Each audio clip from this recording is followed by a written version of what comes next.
President Bush says war may yet be necessary in Iraq. It could be at great cost to the economy. But he believes America's dispute with North Korea can be resolved with diplomacy. Not guilty, a high-ranking Russian officer walks free after killing a Chechen schoolgirl 3 years ago. And traditional Hogmanay celebrations in Edinburgh as Europe welcomes the new year.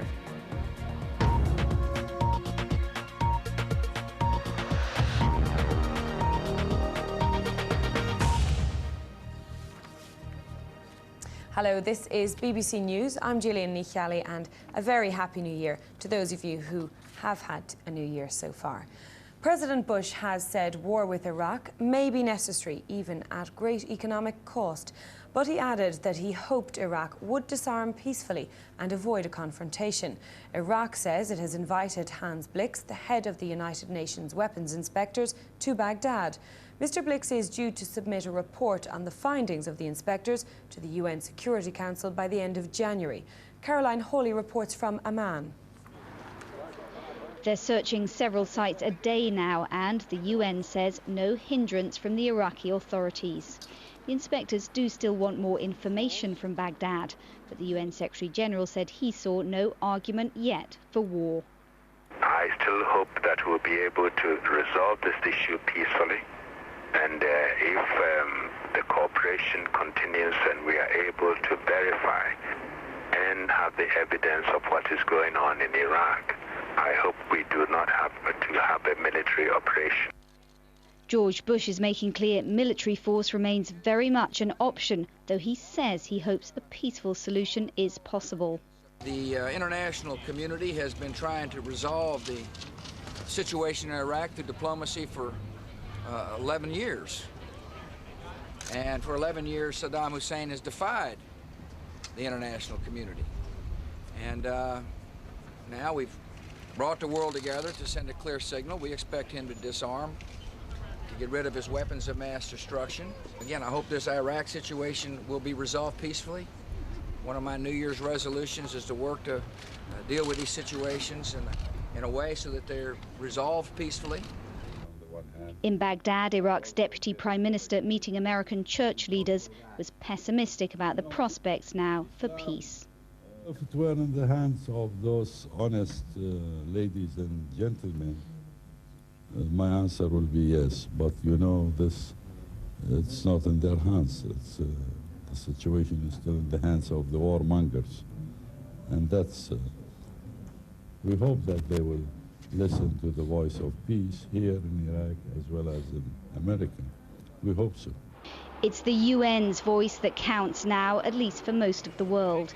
Hans Blix, the chief UN weapons inspector, invited back to Baghdad. Iraq says it wants to boost cooperation with Mr. Blix's teams. A favourable assessment from him, the country's last hope of avoiding war. And Iraqis are worried. This a march by school children towards a UN building with a New Year's message, a plea for peace. Caroline Hawley, BBC News, Amman. Anthony Cordesman from the Centre for International and Strategic Studies in Washington says the United States and Britain need to seek convincing evidence of Iraqi disarmament before the end of February in order for conflict to be avoided. Well, I think the United States and Britain would very clearly like to see Iraq convincingly disarmed.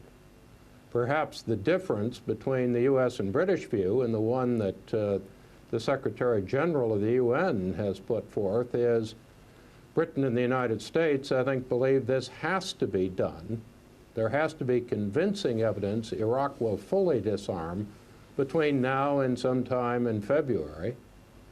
The UN is more a diplomatic structure, more oriented toward disarmament, and is willing to take more time, but it's not clear it really has that time, and it seems doubtful that Iraq does.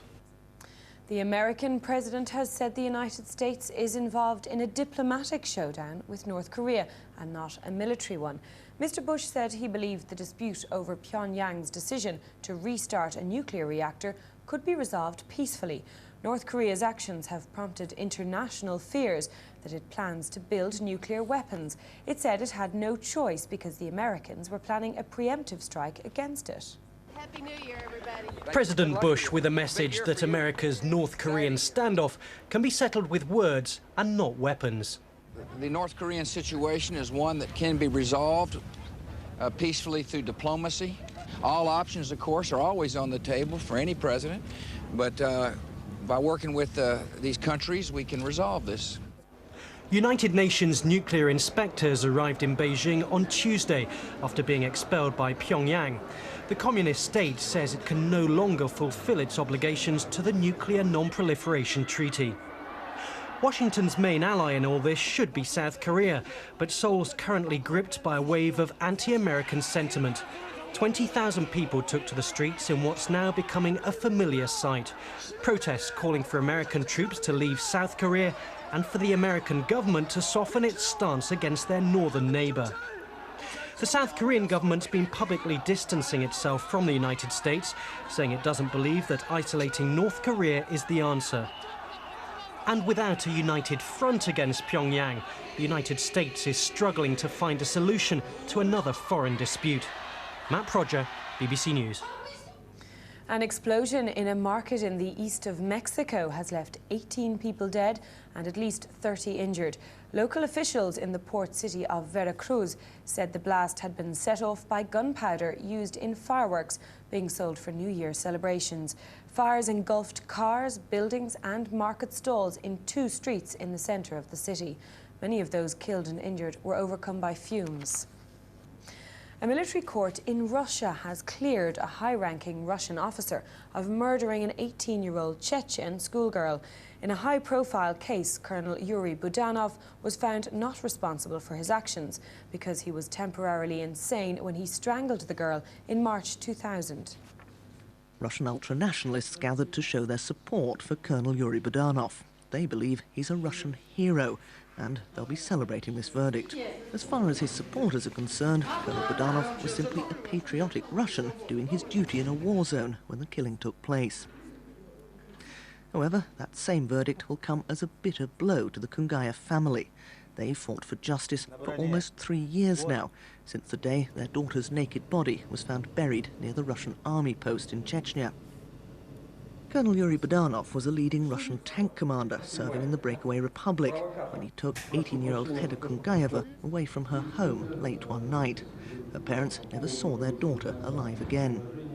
The colonel admitted strangling Hedda, but his defence argued that he did so in a moment of madness, in the belief that she was a Chechen rebel sniper, a claim the girl's parents describe as laughable.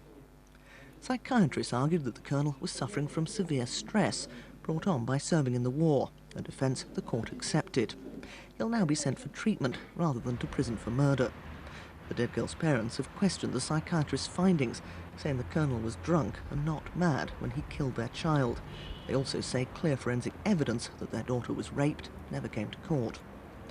This case was always highly politicised, and the verdict will anger many Chechens, who say it proves Russian soldiers can commit crimes in Chechnya without any real fear of punishment.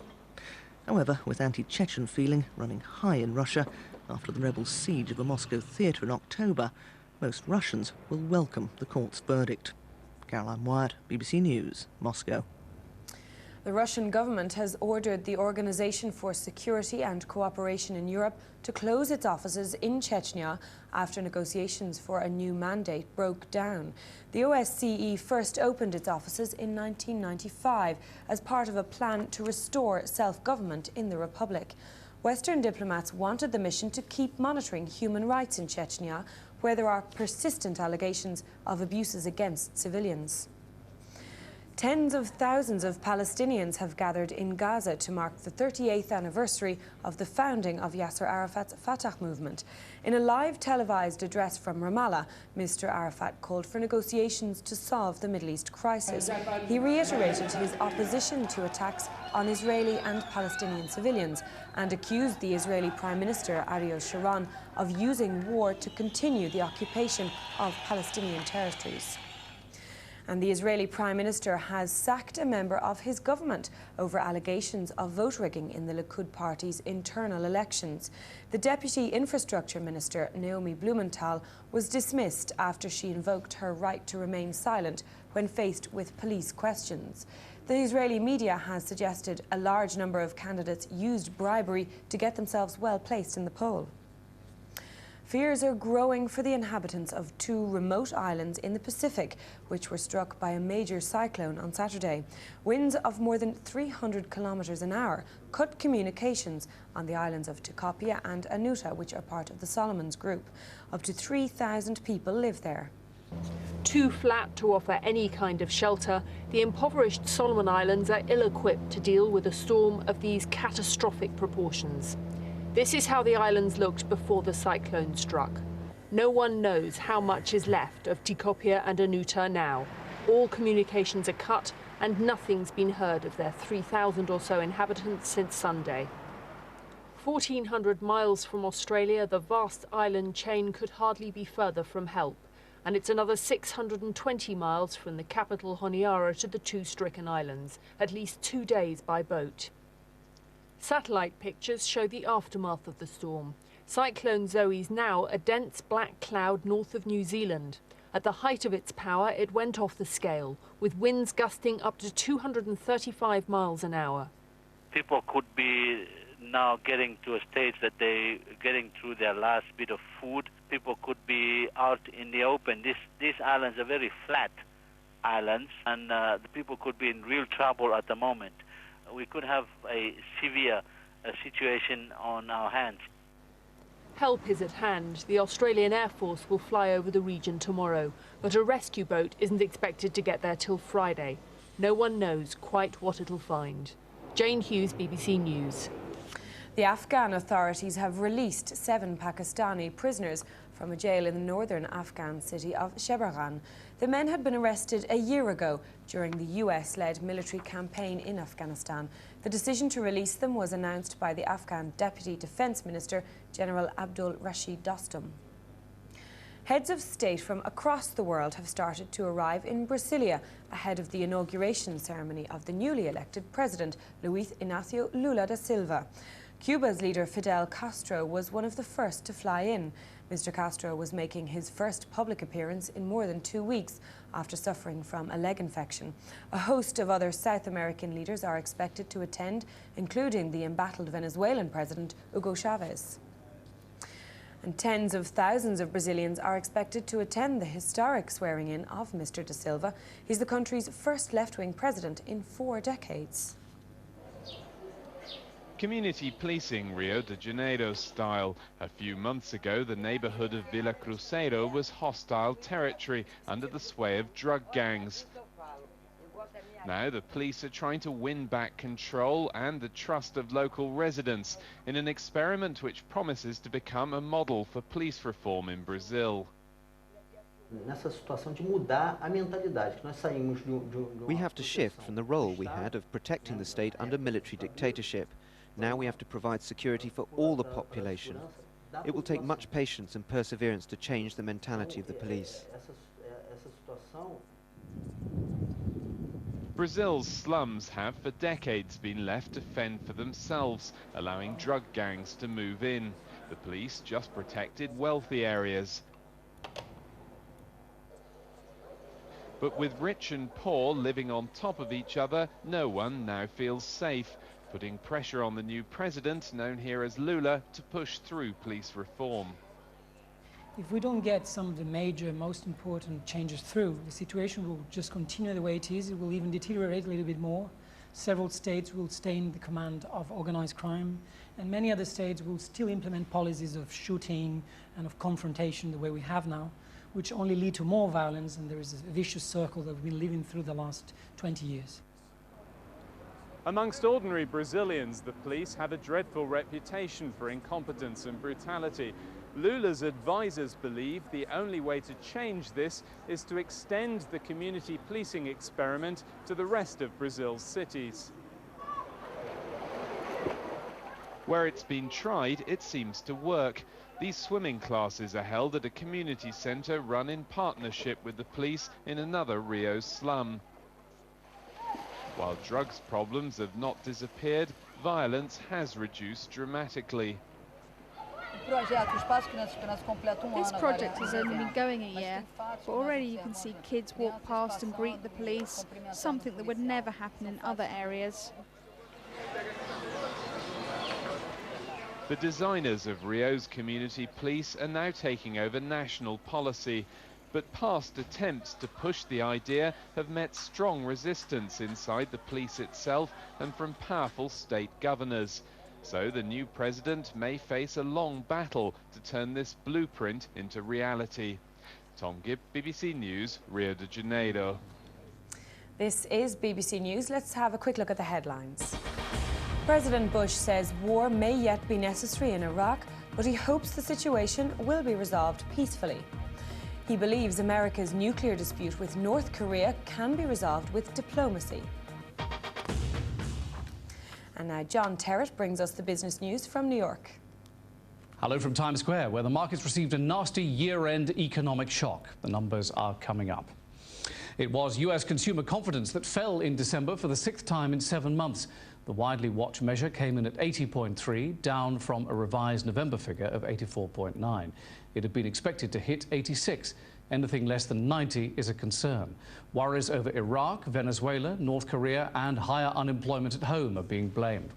Well, investors were glad to say goodbye to 2002 as the Dow closed down 17% on the year at 83.41. The Nasdaq had the worst December on record, closing down 31% on the year. 2002 was a very tough year for stock market investors. The market had already been reeling from a 2-year decline in stock prices, and adding on the shock of 9/11 and the corporate governance shock of 01 and 02 just sent stocks sharply lower once the economy could not gather any traction. So in some sense, it's a chicken and the egg situation. The economy didn't recover and stocks moved much lower. And now the closing numbers on the day. The Dow Jones up 8 points at 83.41. The Nasdaq down 4 at 13.35. The European markets all finished the final session of 2002 in positive mood, ahead by between 1% and 2%. And that's it from the heart of New Year celebrations in New York, Times Square. Thanks, John. Well, Wednesday marks the first anniversary of the introduction of euro coins and notes in 12 EU countries. The currency's been hailed a success and is currently at its highest value against the US dollar for 3 years. But many ordinary citizens are struggling to adapt. In Lisbon on New Year's Eve, long queues formed outside the Bank of Portugal as people rushed to beat the year-end deadline for exchanging their last Portuguese coins into euros. Old banknotes, though, can still be handed in for another 20 years. In taking time to adapt to the euro, the Portuguese are not alone. The celebrations a year ago that marked the largely trouble-free introduction of euro cash soon gave way to public anger about perceived price rises. The cost of everyday goods like bread shot up in many places. Cafes and restaurants, too, were accused of rounding up when they converted prices from the old currency into euros. Official insistence that the price rises hardly affected overall inflation placated almost no one. In Germany, a television survey last month found that 60% of people still calculate prices in Deutschmarks, not euros. And in Italy, there are calls for the €1 coin to be replaced with a banknote to help Italians appreciate its true value. In other respects, though, it's been a good year for the euro. On the currency markets, it's risen sharply against the US dollar by around 18%. Though the dollar's weakness and worries about war in Iraq are the main reasons, euro policymakers are quietly confident that the financial market's initial doubts about the new currency are now gradually fading. Patrick Bartlett, BBC News, Brussels. 7 hikers have frozen to death while climbing the San Valentin mountain in southern Chile. The 5 men and 1 woman became separated from the rest of their group on Christmas Day. The young mountain climbers were all experienced trekkers, but frozen all year round, weather conditions in this remote icy region are unpredictable. Heavy snow hampered the rescue operation, and emergency services took 5 days to find the dead hikers frozen on the ice, almost a week after they had lost their way. Officials say all the deaths were caused by hypothermia. The climbers had been part of an expedition to a glacier in Patagonia and became trapped in an ice storm on Christmas Day. Winds of over 90 kilometers an hour and heavy snow forced them to retreat to their base camp, where most of the bodies were found. 3 other members of the group survived by hiding in a crevice until the storm blew over. They eventually made their way to a nearby town where they raised the alarm. Chilean newspapers say police had warned the organisers of the expedition as early as March not to carry out the trip. Matthew Charles, BBC News. Documents just released by the British government show that ministers for Northern Ireland once considered redrawing its borders to force Roman Catholics out of the province. 1972 was the worst year of the Troubles, when more than 500 people were killed. The expulsion plan was devised as a way of ending the sectarian conflict. It would have affected nearly a third of Northern Ireland's population and created an all-Protestant state. The idea was later rejected as impractical. The borough of Manhattan in New York City has recorded its lowest annual murder figures for over a century. Officials monitoring crime figures say the number of killings fell to 82, the first time it's dropped below the 100 mark since the 19th century. Overall, murders in the whole city dropped by 10%. Turkey's president has approved changes to the country's constitution, which will allow the leader of the governing party, Recep Tayyip Erdogan, to stand for parliament. President Sezer vetoed the reforms once, but has now accepted them. As our correspondent in Istanbul, Johnny Diamond, explains, the way is now clear for Mr. Erdogan to become Prime Minister. The smile on the face of the winner. Just under 2 months since he celebrated with his party a sweeping election victory, Recep Tayyip Erdogan is on his way to the Prime Minister's office. That office was denied him because of a conviction for inciting religious hatred. It meant he couldn't stand for Parliament and therefore had to put his deputy in the Prime Minister's chair. But now, against the wishes of President Sezer, who vetoed the changes once, the constitution has been amended. President Sezer could have called a referendum on the reforms, which he did not like, but it would have been divisive, expensive, and he would have probably lost. Mr. Erdogan has been playing the role of Turkey's leader since the election, visiting European capitals to try and drum up support for Turkey's EU membership drive. Now he'll stand in a by-election in early February. The area has already voted heavily for his party, so there's almost no chance that he'll fail to get elected. Then it's thought that his deputy will stand aside. With a still fragile economy and war looming on his doorstep, Mr. Erdogan has his work cut out. But for the man and his many supporters, it's a New Year's gift to savour. Johnny Diamond, BBC News, Istanbul. The singer Diana Ross has been arrested in Arizona on suspicion of drink driving. A breath test showed the 58-year-old's blood alcohol level was more than twice the legal limit. Police say Miss Ross was cooperative and will appear in court in mid-January. Millions of people across the globe have been celebrating the start of the new year. Police in major cities have been out in large numbers to reassure the public that their celebrations would be safe from attack. Richard Forrest reports. A traditional start to the new year in Edinburgh, which was the focus of Britain's celebrations. Partygoers from around the world had flocked to the Scottish capital for its renowned Hogmanay festivities. At the stroke of midnight, fireworks were launched from 7 hills around the city to mark the start of 2003.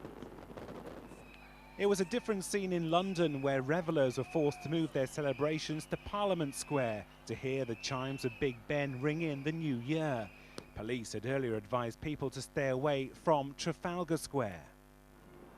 But in Germany, more than 1 million people filled the roads of Berlin for the festivities, with huge street parties stretching both sides of the Brandenburg Gate. Organisers said it was the biggest event in Europe. Midnight in Moscow, and despite temperatures dipping to minus 24 degrees, thousands of people flocked to Red Square to see in the new year. Security across Russia was tight because of the war in Chechnya. In Indonesia, there was heavy security in both the capital Jakarta and on the island of Bali, which was devastated by a bomb in October. But a defiant President Megawati chose to mark the new year in Bali at a ceremony not far from the scene of the bombing. 3, 2, 1, Happy New Year! Hundreds of thousands of Australians poured into Sydney for the annual fireworks spectacular, and security had never been so tight after warnings of a credible threat of terrorist attacks. The show climaxed with fireworks in the shape of a dove carrying an olive branch blazing on the harbour bridge, and floating over the harbour, the word peace picked out in lights. Richard Forrest, BBC News. I hope the celebrations wherever you are have been going as well. This is BBC News. I'm Gillian.